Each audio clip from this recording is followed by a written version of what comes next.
नमस्कार, अमर उजाला.com पर आपका स्वागत है। आपके साथ मैं हूं आदर्श झा और इस वक्त देखिए हम राजस्थान में मौजूद हैं। लगातार चुनाव के लिए अलग-अलग विधानसभाओं में वहां पर लोगों से तो हम बात कर रहे हैं, लेकिन तमाम वो नेता जो चुनावी मैदान में हैं और जिनके लिए अब क्योंकि मतदान में कुछ घंटे बाकी हैं, क्या उम्मीद कर रहे हैं, क्या लग रहा है और पूरे चुनाव के दौरान जो प्रचार चला उसकी दशा-दिशा क्या रही और कितने आश्वस्त हैं अपनी जीत को लेकर, ये भी हम जानने और समझने की कोशिश कर रहे हैं। और इस वक्त हमारे साथ मौजूद हैं राजवर्धन राठौड़ जी। सीधा उनसे बात करते हैं, उनसे समझते हैं कि चुनाव जिस तरीके से आगे आया, उनको टिकट मिला, क्या कुछ हुआ उसके पूरी बात। बहुत स्वागत है आपका राजवर्धन जी। सबसे पहला सवाल मेरा ये है कि अब क्योंकि मतदान में कुछ घंटे ही बचे हैं, किस तरह की तैयारी है, कितने आश्वस्त हैं? क्योंकि जयपुर ग्रामीण में ही आपकी ये झोटवाड़ा सीट भी आती है जहां से आपको प्रत्याशी बनाया गया विधानसभा। देखिए, राजस्थान के अंदर जिस तरह का बेहाल कांग्रेस सरकार ने कर रखा था और उसी के कंपैरिजन में प्रधानमंत्री मोदी जी का जो कार्यकाल जो पिछले 10 साल से लगातार प्रधान सेवक के रूप में, प्रधानमंत्री के रूप में जो चल रहा है, उसमें जमीन आसमान का अंतर है। और राजस्थान के गांव ढाणी हर घर में अगर कोई योजना पहुंच रही है तो केंद्र सरकार की योजना पहुंच रही है। एक अविश्वास है राजस्थान सरकार पे, जिन्होंने कांग्रेस की सरकार पे, जिन्होंने बड़े बड़े वादे करे, वहां पे भाग लिए, घोषणाएं बड़ी करते हैं लेकिन काम ये छोटे करते हैं। दुष्कर्म पे नंबर 1 है राजस्थान, पीने के पानी में नंबर लास्ट है राजस्थान, पेपर लीक में नंबर 1 है राजस्थान। इस तरह से पूरा का पूरा राजस्थान में लूट जो मची हुई है। अब उसी के कंपैरिजन में प्रधानमंत्री मोदी जी का काम एक विश्वास वाला काम है, मोदी गारंटी जो है। तो निश्चित तौर पे यहाँ पे सरकार का परिवर्तन है, होगा। और जो पिछले, मैं तो 40-50 दिन हो गए मुझे तो प्रचार करते हुए, तो जो जिस तरह का उत्साह लोगों में है, मतलब जनता तैयार है बिल्कुल आपको लाने के लिए, ऐसा वातावरण है राजस्थान में। वजह क्या है? क्योंकि एक तरफ अशोक गहलोत कहते हैं उनकी गारंटियां, खास करके जो चिरंजीवी योजना का जिक्र होता है, आज के भी अखबार उसी के ऐड से रंगे हुए थे और उनका कहना है कि ये एक चमत्कारी योजना है जिसने लोगों का ऐसा भला किया है कि अब इसके आगे लोग कुछ देख नहीं रहे हैं। और बीजेपी की जब बात होती है तो वो सनातन का मुद्दा लेकर यहाँ पर आ रही है। अगर प्रधानमंत्री नरेंद्र मोदी आते हैं तो राष्ट्रवाद की बात करते हैं। विधानसभा के चुनाव में कांग्रेस का कहना है कि ये मुद्दे नहीं चलेंगे, विधानसभा पर स्थानीय मुद्दे चलेंगे। अच्छा, तो अब दूसरी टीम हमें बताएगी कि खेलना कैसे है। खेलो ना, गेम खेलो ना, क्या क्यों, दिक्कत क्या है? यहाँ पे पीएफआई का मार्च कराते हैं और पुलिस की सुरक्षा में, और कहते हैं कि ये राष्ट्रीय मुद्दा नहीं है।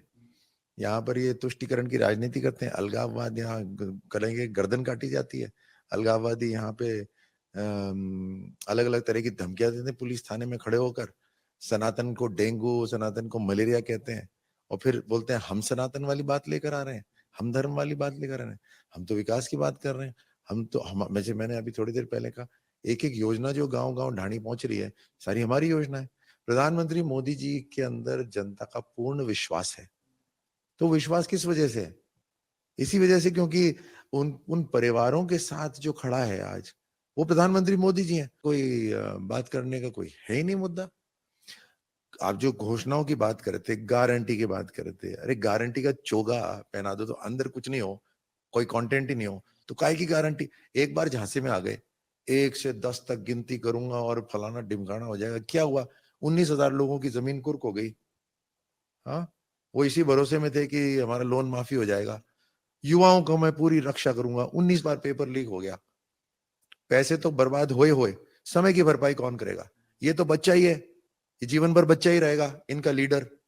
दूसरे तो, उनकी तो उम्र जारी है ना।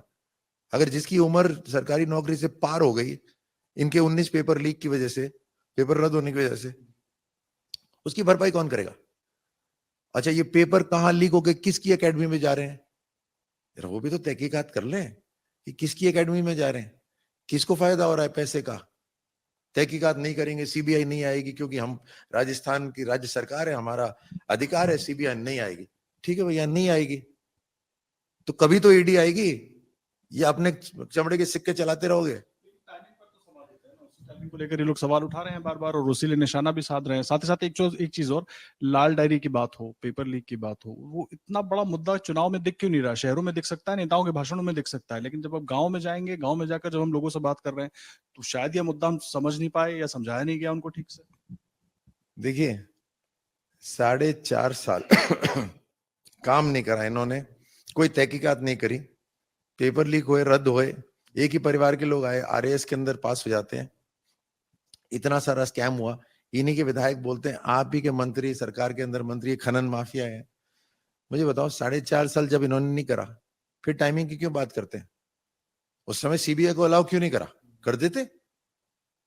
तो जब नहीं करा तो कभी ना कभी तो आएंगे भाई, कितनी देर इंतजार करते रहे? तो ये टाइमिंग का तो बिल्कुल गलत है। आप एजेंसी को काम नहीं करने दे रहे, फाइनली एजेंसी बोल रही है कभी तो हम आएंगे, ईडी तो आएगी। जैसी सरहद पैसे ने सरहद पार करी, ईडी का खेल शुरू हो गया वहां पर। ठीक है, वो बात वहां की रही। दूसरी, ये तो जग जाहिर बात है, आप गांव में किसी से भी पूछ लीजिए, इनके विधायकों का यही था कि सब कितनी भी लूट मचा लो, कुर्सी बचा के रख लो, राजस्थान बेच दो, कुर्सी को बचा के रख दो। ये कीमत लग गई थी कुर्सी की कि लूट मचा लो, कुर्सी बचा लो, सबको पता है। तो उसमें लाल डायरी हो चाहे पीली डायरी हो, अब किसी को परवाह ही नहीं है। ये तो करप्ट सरकार है 100%, ये सब जानते हैं, और सुपड़ा साफ होगा इसी वजह से उनका। क्या लग रहा है बीजेपी कितनी सीटें लेकर आएगी? क्योंकि दावे अलग अलग हो रहे हैं, कोई 151 कह रहा है, कांग्रेस पार्टी 156 कह रही है, ऐड भी उन्होंने दे दिया 156 सीटें आ रही हैं। बीजेपी का क्या है, आप लोगों का असेसमेंट क्या है, कितनी सीटें आ रही हैं? विज्ञापन देने की क्या जरूरत पड़ी? इतना कितना डर था कि विज्ञापन पैसे देकर बताना? हम तो, आप फ्री का सवाल पूछ रहे हो, फ्री में ये एयर हो रहा है, आपके एक एक सेकंड के 10-10 सेकंड के आप काफी पैसे लेते हो, है ना? आप तो मेरे को मुफ्त में दे रहे हो, फिर भी मैं नहीं बोल रहा कितनी सीटें आ रही, क्योंकि मेरा दायरा नहीं है बोलने का। मेरे झोटवाड़ा में प्रचंड जीत हो रही है। मेरा दायरा, फौजी का दायरा, खिलाड़ी का दायरा उतना ही है। जिससे पूछना है, अमित शाह जी से पूछिए वो बता देंगे, नड्डा जी से पूछिए वो बता देंगे कितनी सीटें आ रही हैं, सीपी जोशी से पूछिए वो बता देंगे कितनी सीटें आ रही हैं। हम ये तो छाप रहे हैं, पैसे देकर छाप रहे हैं कि हमारी इतनी सीटें आ रही हैं। बहुत घबराहट हो रही है। एक एसयूवी के अंदर फिट होने वाली बात भी हो रही थी पहले, है ना? सो हजारों करोड़ रुपए खर्च करे, किसका चेहरा दिखाया? अशोक गहलोत का चेहरा दिखाया, और कोई योजना नीचे पहुंच नहीं दी इनकी। दो मैं चाहिए, मुझे बताइए, आपके दर्शकों को, 2 महीने, चुनाव से 2 महीने पहले क्या जरूरत पड़ी थी? 2 साल पहले क्यों नहीं करा? 4 साल पहले क्यों नहीं करा? 2 महीने पहले योजना लेकर आते हैं। प्रधानमंत्री मोदी जी जैसे ही सत्ता में आते हैं, 2 दिन के अंदर अंदर घोषणाएं कर देते हैं कि ये काम करेंगे जीतने के बाद।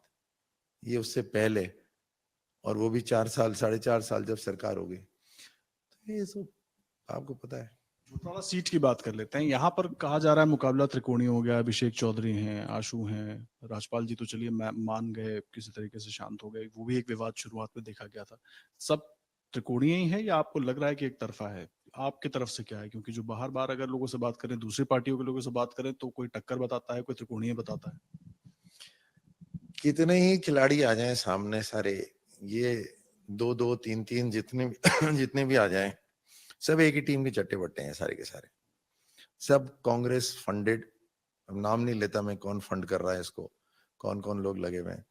तो जो भी कैंडिडेट हैं, जो सारे के सारे कांग्रेस की ए टीम, बी टीम, सी टीम सारी उतारी हुई है। यहाँ तो भारतीय जनता पार्टी जम के जीतेगी, कितने ही इकट्ठे हो जाएं उससे कोई फर्क नहीं पड़ना। ये त्रिकोणीय वगैरह कुछ नहीं है। कुछ वोटों में एक सिमटेगा, दूसरा कुछ वोटों में सिमटेगा, भारतीय जनता पार्टी जीतेगी। अब 3 तारीख का इंतजार कर लेना। हम तो इंतजार भी नहीं कर रहे 3 का। हमने तो अभी से ही केंद्र के मंत्रियों को बुला के, जो समस्याएं हैं झोटवाड़ा की, हाई टेंशन लाइंस जा रही हैं, सीवेज लाइंस नहीं है, सड़कें नहीं बनी हुई, पीने का पानी नहीं पहुंचा अभी तक, सैटेलाइट हॉस्पिटल नहीं है, हमने तो काम अभी से शुरू कर दिया। लेकिन ये संसदीय क्षेत्र भी तो आपका था, इस पर तो पहले ही काम हो जाना चाहिए था। कमाल है, इतने पढ़े लिखे जर्नलिस्ट होने के बाद बोल रहे हो जो छोटी छोटी गलियों के बीच में जो सड़कें होती है वो भी अब केंद्र सरकार बनाएगी। केंद्र सरकार नहीं बनाएगी, लेकिन उसके लिए आवाज तो उठाएंगे ना। आवाज, आवाज उठाने, आवाज किसके कानों में डालेंगे? बताइए, किसके कानों में डालेंगे आवाज? जो सुनते नहीं है। महिलाओं की तो सुनी नहीं। 35,000 महिलाओं की राजस्थान के अंदर दुष्कर्म हुआ है। 35,000, जरा विजुअलाइज करिए, 35,000 खड़ी हुई महिलाएं, आपको शर्म आ जाएगी। 35,000 महिलाओं के साथ दुष्कर्म हुआ है, उनकी आवाज नहीं सुनाई दी, हमारी आवाज सुनेंगे? क्या बात कर रहे हैं आप? ये वो सरकार है जो केवल घमंड वाली सरकार है, पैसे लूटने वाली सरकार है।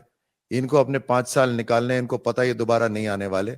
ये छोटी सड़कें वो भी अभी भारतीय जनता पार्टी की केंद्र सरकार बनाएगी। बड़ी सड़कें देखिए, जो जिम्मेदारी हमारी है उसको पूरा करा हमने। फ्लाईओवर ये जितने 2012 तक ही कंप्लीट होना था, NH8 दिल्ली जयपुर हाईवे 2012 तक कंप्लीट होना था। 19 फ्लाईओवर हमने बनवाए 2014 में आने के बाद, 19 फ्लाईओवर। और अभी भी 6 महीने पहले हमने 1400 करोड़ लेकर आए, जो फ्लाईओवर उस समय प्लान में होने चाहिए थे लेकिन प्लान में नहीं डाले। सब्जी मंडी 2 दिन पहले नहीं आई, बानसूर की सब्जी मंडी पहले से थी, कोटपुतली की सब्जी मंडी, फ्लाईओवर ही नहीं था। ट्रक नहीं जाएंगे वहां सब्जी लेकर, फ्लाईओवर ही नहीं था। अस्पताल फ्लाईओवर उसके सामने उतरा, रास्ता नहीं जाने का। कैन यू बिल्कुल आप सोचिए, ऐसे ये तो इनकी योजना है। अभी हम 1400 करोड़ रुपए लेकर आए, 6-7 महीने पहले नए फ्लाईओवर और बन रहे हैं, वहां पर एक्सप्रेस वे बन रहा है। कोटपुतली में भटिंडा से या कहीं से पूरा एलिवेटेड एक्सप्रेस वे आ रहा है। सारे बड़े बड़े काम हम कर रहे हैं। यहाँ पे गलियों के अंदर सड़कें नहीं बना सकते, ये खड्डे आप जाकर देखिए। सड़क बनाते हैं, 4 दिन बाद वो टूटने वाली सड़क, और उसके बाद उसमें पाइपलाइन के लिए खोद देते हैं। खुद ही सड़क बनाते हैं, खुद ही खोद देते हैं। क्या पता नहीं था कि यहाँ पे पाइपलाइन डलनी है?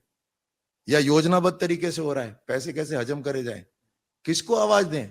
किसके कानों में आवाज दें? इनको तो खदेड़ के भी बाहर निकालेगी जनता, तभी ये मानेंगे। ये सुनने वालों में से नहीं।